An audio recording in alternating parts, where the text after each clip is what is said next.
اور اللہ کا ہم پہ بہت بڑا احسان ہے کہ اللہ نے ہم کو زیادہ کتابیں نہیں دی. جیسے دوسرے مذہبوں کا ذکر کیا میں نے کہ ان کے پاس پچھلے ہزاروں سال سے ان کے اندر بڑے بڑے اکابر بڑے بڑے پیشوا آتے آتے چلے گئے مذہبوں میں. پچھلے ہزاروں سال سے ان کے مذہب پرانے قائم ہیں.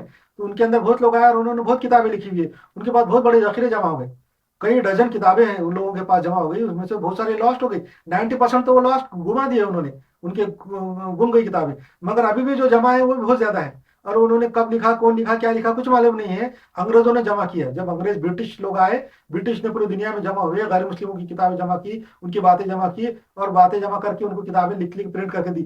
یہ غیر مسلموں کے پاس جو اتنی بھی کتابیں موجود ہیں پرانی جو بولتے ہیں وہ 1000 سال پرانی ہے 2000 سال پرانی ہے 5000 سال پرانی ہے 50,000 سال پرانی ہے 1,00,000 سال پرانی ہے 5,00,000 سال پرانی ہے 50,00,000 سال پرانی ہے. وہ بولتے ہیں ہماری کتابیں ہمارا مذہب اتنا پرانا ہے.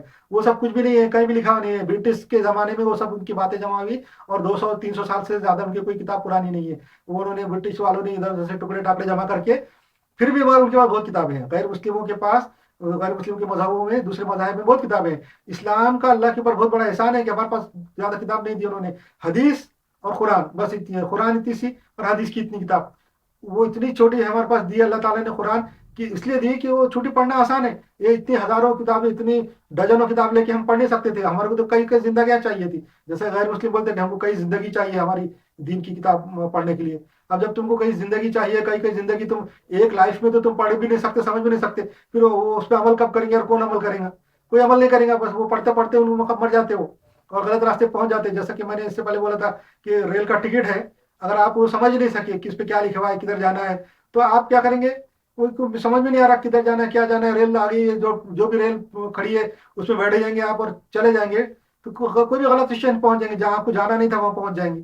کیوں تو آپ پڑھ نہیں سکے آپ کو معلوم نہیں ہے بس کسی ریل میں بیٹھ گئے. مگر آپ کے پاس ٹکٹ ایسا ہوتا ہے جس پہ لکھا ہوتا ہے ریل کا نام گاؤں ٹکٹ ٹائم سب تو آپ دیکھ کے سمجھ جاتے کہ فلاں ریل کے اوپر تو یہ گاؤں کا نام ہے. یہ گاؤں میری ریل تو وہ دوسرے پلیٹ فارم پہ. آپ فوراً دیکھ کے پہنچ جاتے اور وہ چلے جاتے اپنے صحیح مقام پہ پہنچ جاتے. ویسا اسلام کا اور دوسرے مذہبوں کا مسئلہ ہے. دوسرے مذہبوں کی جو کتابیں ہیں وہ ایسی ٹکٹ ہے جس کو پڑھنے کے لیے ان کو اتنا ٹائم لگتا ہے نہ پڑھ سکتے. وہ کدھر بھی غلط جگہ پہنچ جاتے ہیں. وہ اسلام کا ٹکٹ تو ایسا کھلا کھلا ہے. معلوم ہے کون سی جگہ پہ کون سے پلیٹ فارم پہ ٹرین کھڑی ہے آپ آرام سے پہنچ جاتی. یہ میں نے ایک غیر مسلم کے ساتھ مکالمہ کیا تھا بات کیا تھا. وہ فورم مذہبی فورم پہ موجود ہے.